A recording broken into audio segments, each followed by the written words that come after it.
welcome my friend.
Good evening, friends.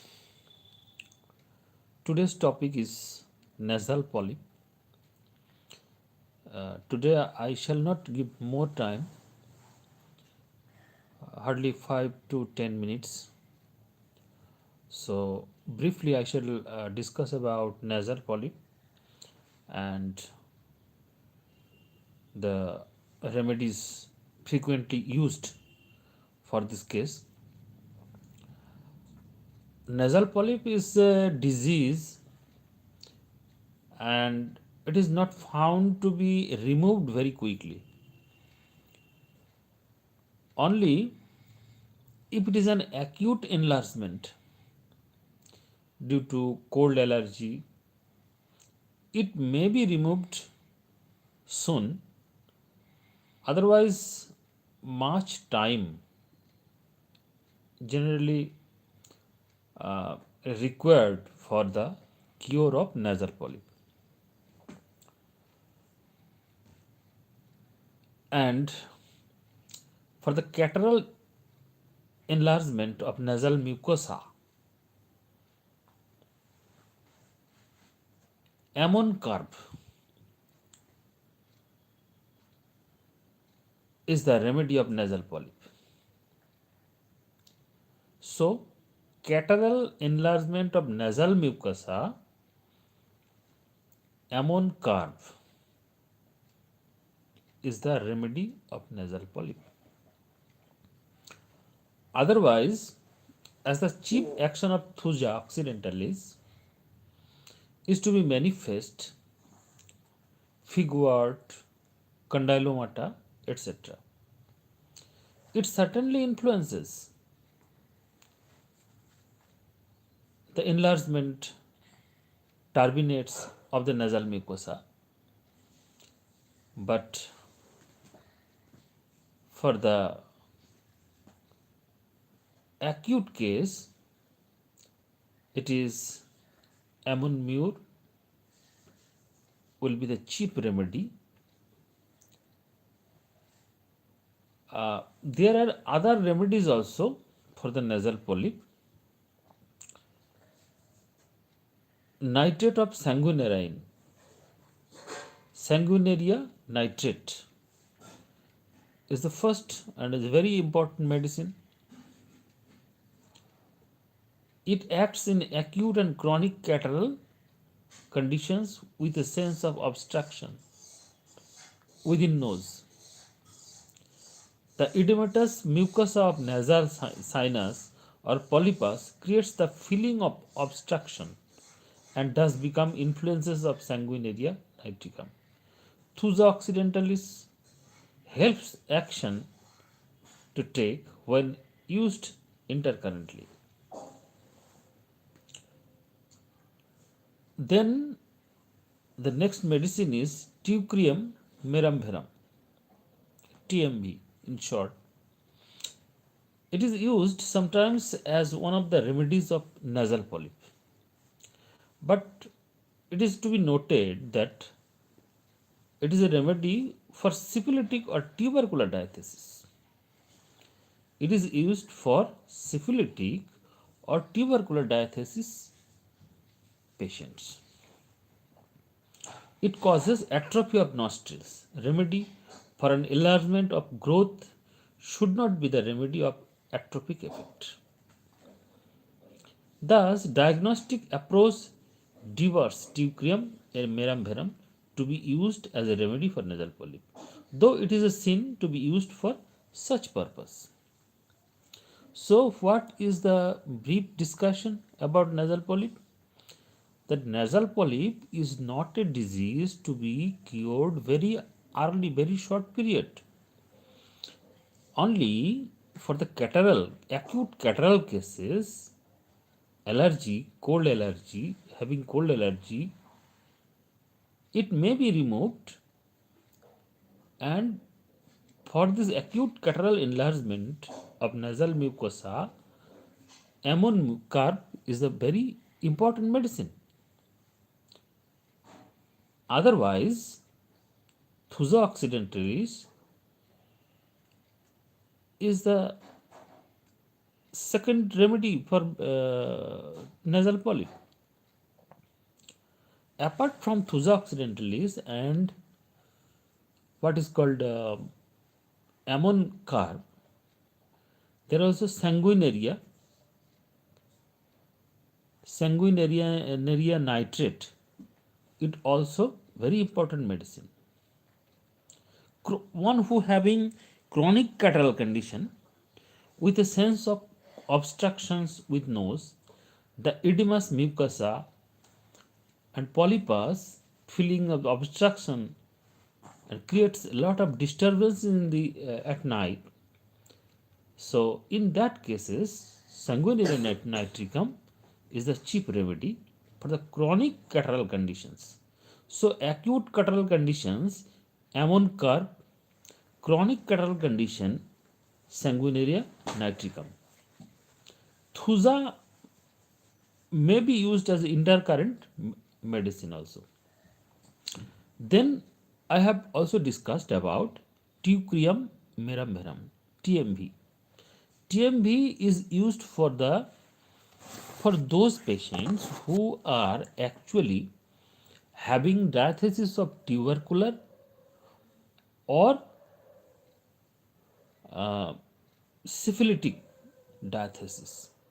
So the patient of having diathesis of tubercular and syphilitic may be used TMV, but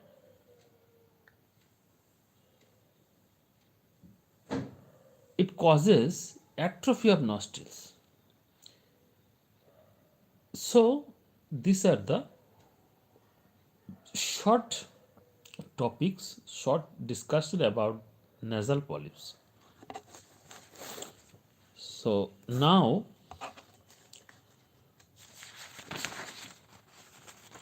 we go to discuss about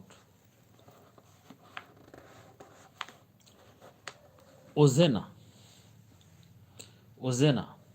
What is ozena? It is for syphilitic and tubercular diathesis. Ozena is a problem that is for the syphilitic and tubercular patients. Atrophic in nature,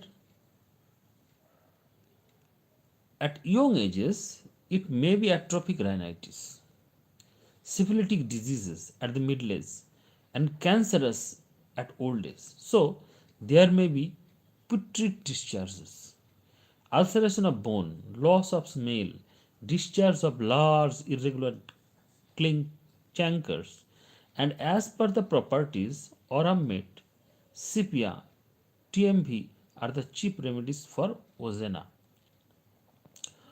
Ulceration, destruction of bone, fatty discharge, called Oramet.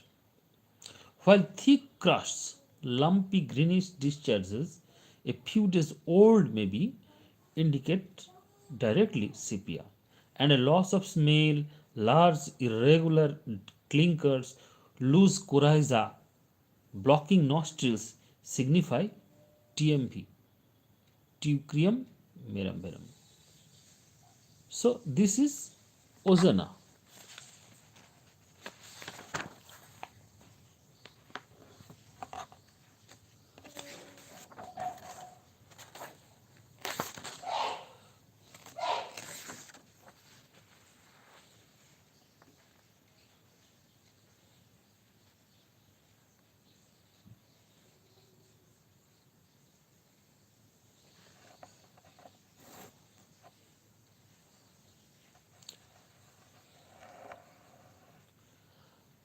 Now let's discuss about the respiratory diseases. As we all know, the respiratory system is divided into two parts, namely upper respiratory tract and lower respiratory tract. Generally, children are affected by the upper respiratory tract diseases, while adults are affected lower respiratory tracts diseases. As the main function of the lungs is to be breathe air for supplying oxygen to the body through blood and excrete carbon dioxide.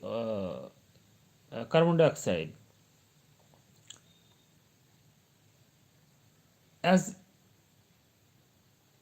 impurity, it indicates the carbonate must have a big role as the remedy of the pulmonary diseases.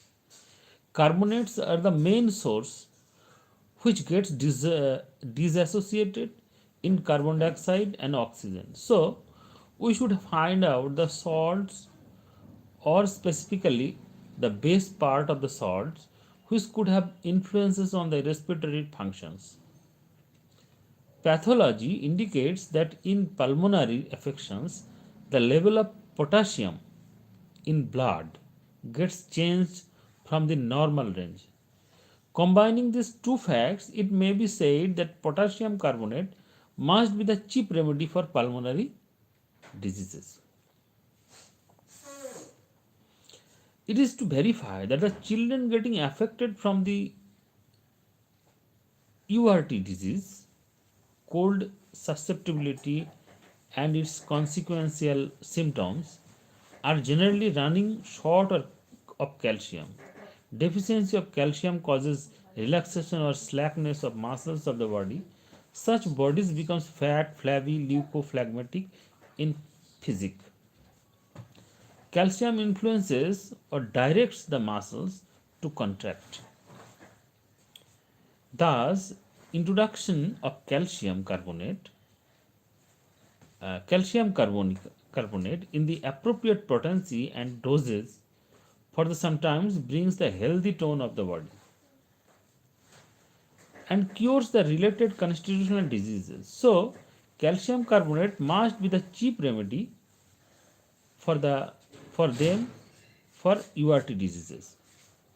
As ammonia has the property of pungent smell, it stimulates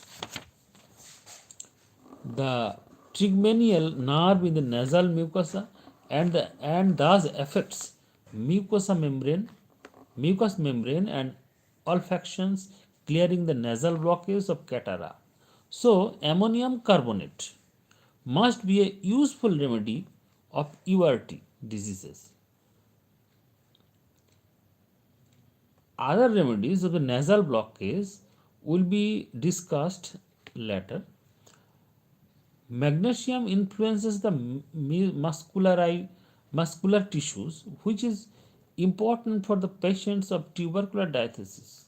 Baryta carb is also another carbonate, effective for the persons of scrofulous diathesis and suffering from problem of tonsil URT. But Baryta has some special features to take note of. Thus, approaching diagnostically, we get primarily few important remedies for the respiratory problems, which are, besides others, calcarea carb, cali carb, ammon carb, mag carb, etc. Besides, different remedies are also to be considered as per their special properties in case of acute phase of the respiratory problems, of which comes breathing distress or dyspnea first, then wheezing, cough, acute rhinitis, frontal headache, etc.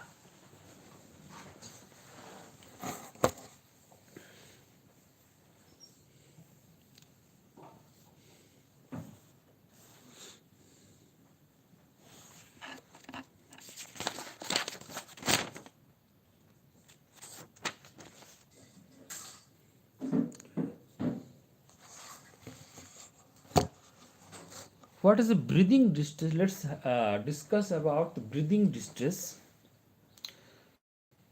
Breathing distress may happen due to lung functions, lungs infections.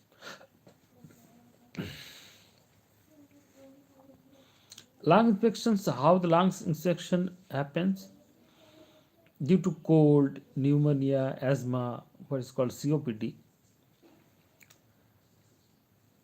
renal failure, even due to injury at chest, back, and dysfunction of the heart, etc. But the basic thing is the lung is not functioning properly and that supply of the oxygen is not becoming sufficient. So, after identifying the disease, if we look into the things mentioned above, we should choose remedies which will increase the flow of oxygen into the lungs as well as the control inflammation or swelling of the bronchus. Arsenic and sulfur are generally the remedies which are very effective as anti-allergic. More we require are the remedies which can absorb the catara accumulated at lungs. Lycopodium, ipecac, epismale are such good remedies. For increasing supply of oxygen, oxide of any element is required. Beside remedies like aspidosperma, vanadium, etc. So, for supply of oxygen in the lungs, we need some compounds or materials which may produce oxygen. If it is diagnosed as allergic in nature, then the obvious choice will be arsenic trioxide, which will release sufficient oxygen to feed the lungs. If not allergic in nature, the compounds and materials indicative for breathing distress are antimonium tartaricum, which contains potassium required for lung function as mentioned earlier, and sufficient oxygen atoms. Ipecac, Grindelia robusta, aspidosperma, lycopodium, apis male, etc. etc. As asthma patients feel suffocation, sufficient air is required for them. As such, the room or the place should be kept airy. Air need to be available in the room or the place where he stays. For acute attack, arsenic album is lower potency, may be given in few doses to control the histamine. So, for the acute attack, arsenic album, remember, arsenic album in lower potency may be given in few doses to control the histamine conditions.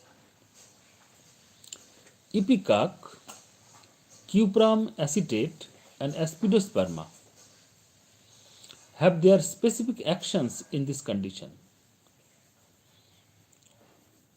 Ipecac, cuprum acetate, and aspidosperma have also very specific action in this situation of the patient. Aspidosperma is a very effective remedy in acute stage of asthmatic conditions because it stimulates the respiratory nerves to increase the supply of oxygen to the blood, even removing the pulmonary stenosis temporarily.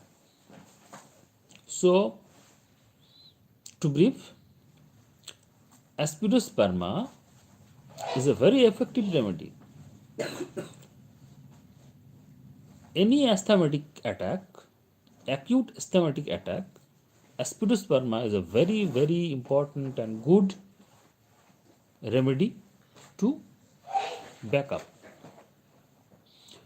because it stimulates the respiratory nerves. It increases respiratory nerves, it stimulates respiratory nerves and increases the supply of oxygen to the blood and temporarily it removes the pulmonary stenosis. So, always remember, in case of acute case of asthma, asthmatic condition, histamine condition, aspidosperma is a very important and good remedy. These remedies are very specific when the disease behind the considered along with the symptoms, breathing distress. More symptoms like wheezing, sibilant, sonorous, ronchi will help identifying the remedies required. Pneumogastric nerve plays a big role at the chest. As ipecac influences the pneumogastric nerves, it is specific for wheezing or sonorous ronchi at chest. Antimtart is indicative to bubbling rales. If the disease has cardiac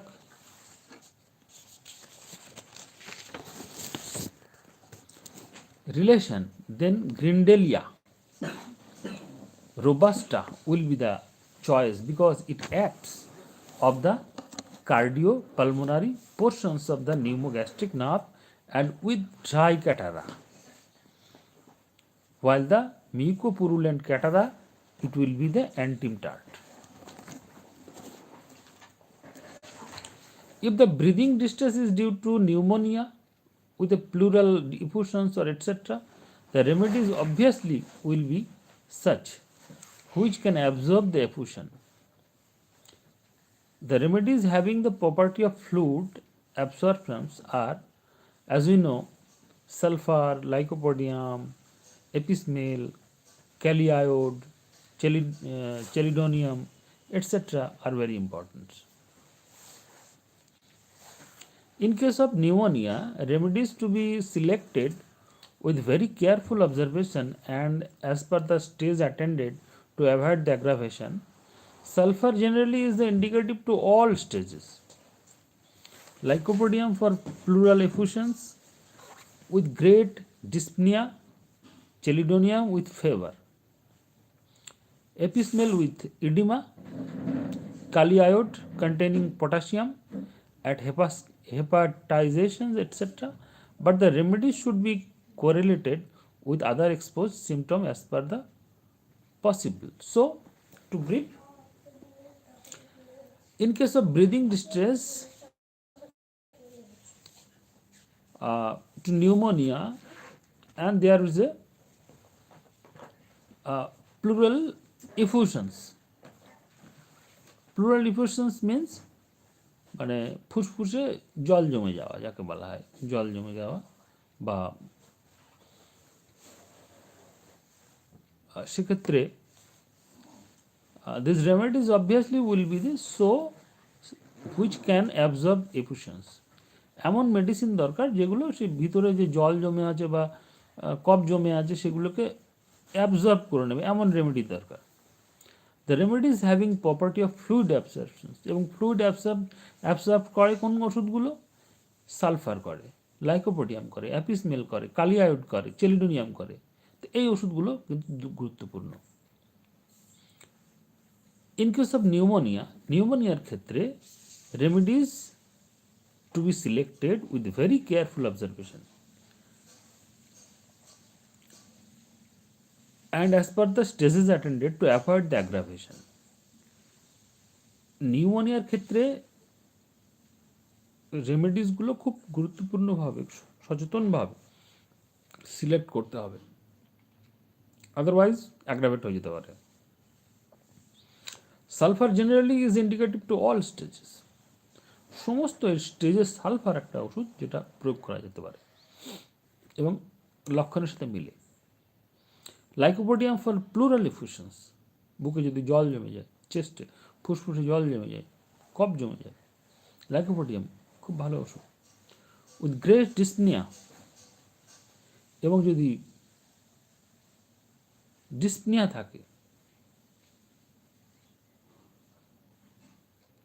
chelidonium,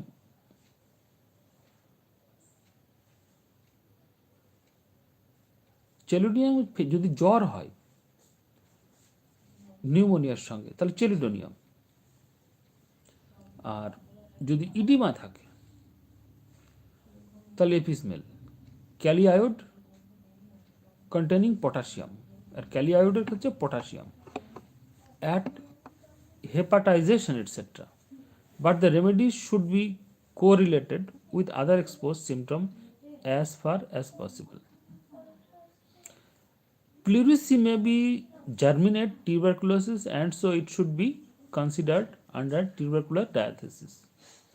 As discussed earlier, and it is to be noted that the remedies from halogen groups, bromine, iodine, chlorine, fluorine, generally play a big role in the disease of the tubercular diathesis, either pleural effusions or on glands or for tubercular cough, etc.